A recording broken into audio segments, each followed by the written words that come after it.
তীব্র গ্যাস সংকটে ভোগান্তিতে রাজধানীবাসী। এ বিষয়ে আরো খবরাখবর জানাতে রাজধানীর মহাখালী থেকে যুক্ত হচ্ছেন সহকর্মী মৌরিন আজিজ। মৌরিন, সকাল থেকে আপনার কাছে আপডেট জানছিলাম, বেলা বাড়ার সাথে গ্যাসের চাপ কমার যে বিষয়টি, বিস্তারিত জানাবেন, এখন কি পরিস্থিতি?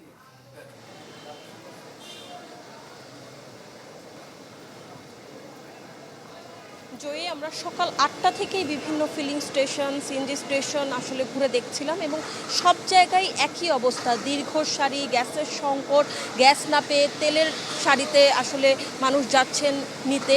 সেই জায়গা থেকে এখন আমরা রয়েছি মহাখালীতে এবং মহাখালীতেও আপনি দেখতে পাচ্ছেন আমার দুই পাশেই আসলে গাড়ি এবং সিএনজির দীর্ঘ সারি। এবং সিএনজি চালকরা যেটি আসলে অভিযোগ করছিলেন যে সকাল ৯টা থেকে এসে দাঁড়িয়ে থেকে এখন পর্যন্ত তারা গ্যাস পাচ্ছেন না, এখনও সারিতে দাঁড়িয়ে আছেন।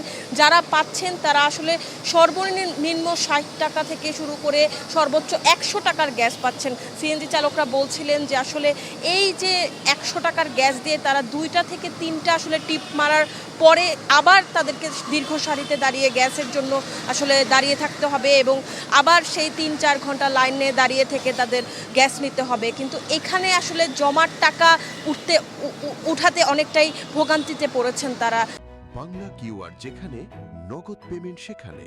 সারা দেশে ১০ লাখেরও বেশি মার্চেন্টে নগদে পেমেন্ট করুন খুব সহজে। তারা বলছেন যে ১১৫০ থেকে ১২০০ টাকা আসলে জমা দিতে হয় প্রত্যেক সিএনজিতে।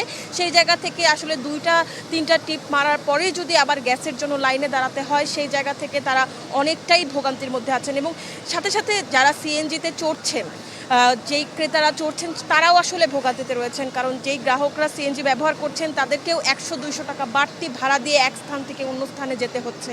আপনাকে যদি একটু বলতে চাই যে আসলে পেট্রো বাংলার একটি তথ্য যদি আমি আপনাকে জানাতে চাই যে আমাদের দেশে দৈনিক গ্যাসের চাহিদা রয়েছে ৩৮০ কোটি ঘনফুট, যদিও গত বছর থেকে সরবরাহ করা হচ্ছে ২৭০ কোটি ঘনফুট।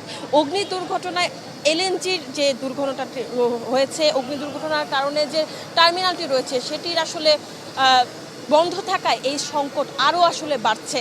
এখান থেকে এই ছিল সর্বশেষ। মৌরিন, ধন্যবাদ আপনাকে।